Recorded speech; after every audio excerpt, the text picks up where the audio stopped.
Hi class, Jolene here. I'm going to show you how to use the image trace function in Illustrator to turn a bitmapped image, such as a JPEG or a PNG or a GIF, into a vector graphic that you can manipulate. So you can see here, I've got a map of South Korea right here, and then I made a copy of it and put it here and made it bigger just so it would be easy for you to see.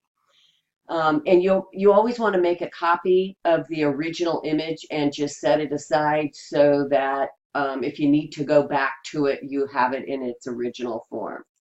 All right, going back and clicking here, you might be tempted to click this button right here that says image trace, but that is only to use once you've used the panel for image trace and then you want to do another one just like it, then you can just click here.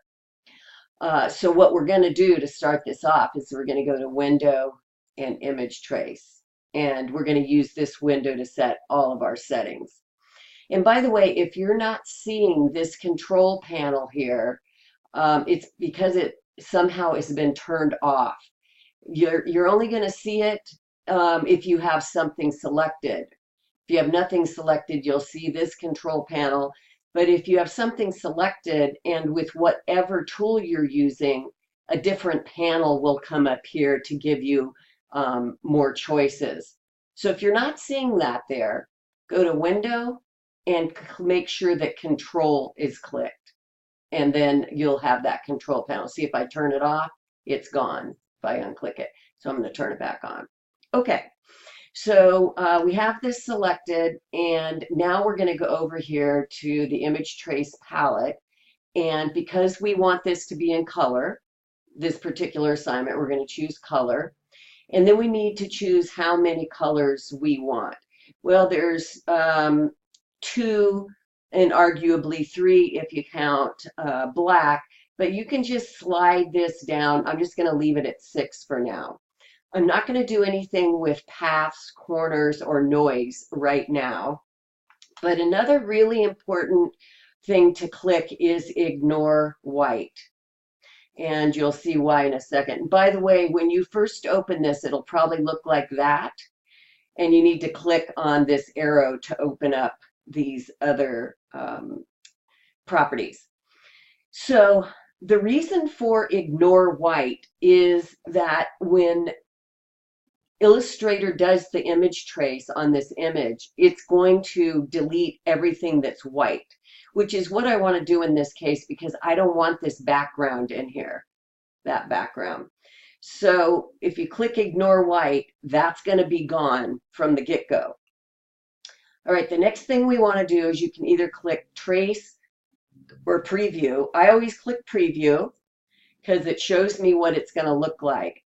Did you see it just happen just now? Let's get closer.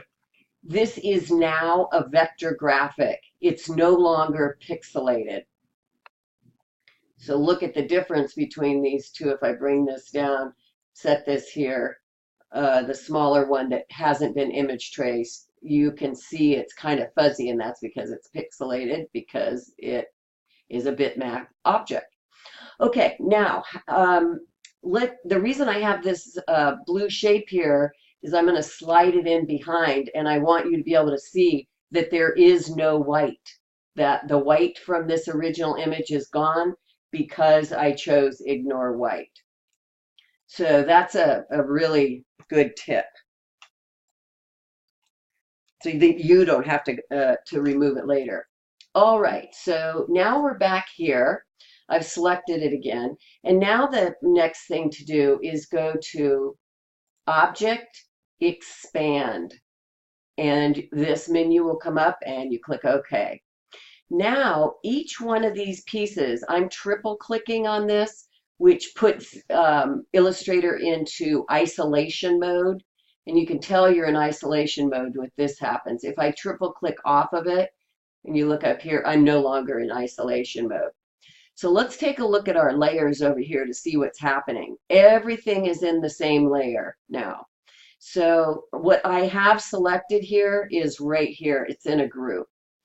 So just for simplicity purposes and to show you how this all works, I'm going to create a new layer, and then I'm going to drag this by simply clicking on this little square right here. And now this is in this layer. So I'll close that up and I'll even turn it off so we're not distracted by any of that stuff. Now, if we open this up, we see everything's in a group, but there's all these paths. So if I select just this path, you can see that it's just this one rectangle here. And here's all the other paths that make up this image. Here's that part of the yin and yang symbol, and here's the other part. So now all of these are separate pieces. And the next thing you should do, I should bring up, is to ungroup them. Go to Object and Ungroup. So now I can select them. Sometimes you have to triple click to select them separately, like that. So this is how you can now get all the pieces that you need for creating the project we're working on, the snowboard and the jacket, to design with these pieces. Sometimes it doesn't ungroup when you tell it to, and you have to do it a second time. There, now it truly is ungrouped. So for this particular flag, you have all of these pieces available to you to do things with.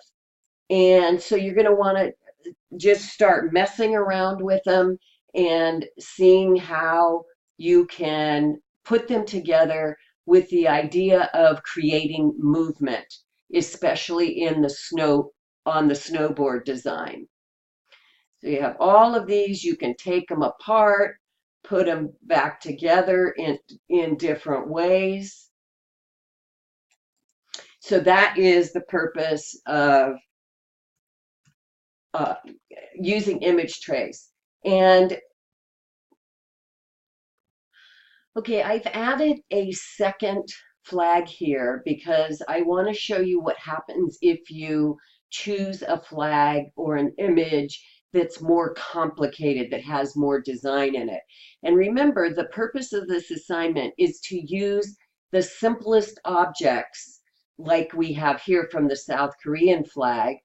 And I'll turn that layer back on so you see the original there. I'm going to turn this off, the rectangle off for now. And I'm going to make all these smaller and just set them aside for a second and show you what happens if you choose one that's a little more complicated, well, quite a bit more complicated, or one that is doesn't have very high resolution. So let's watch what happens with this. I'm going to choose color again, and I'll leave the colors up at 30. And I'm going to click on Ignore White again because I don't want any of this background color to be in there. And then I'm going to click Preview. And now you see it has just gone through the process and it looks terrible. There's hardly anything in here that you can pull out from that. So you could go over here and do things like adjust path.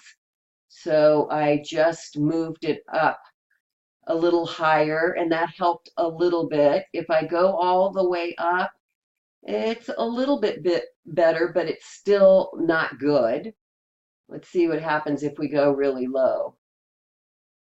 Much worse. So I'm going to take it all the way up.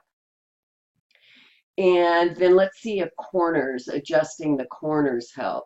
And note that since you have it on preview, every time you move something or choose something different, it's going to go through that iteration. Sometimes you have to wait just a few seconds to see it happen. So corners isn't really helping here. I'm going down. That's not really helping. Noise, I doubt that's going to help. So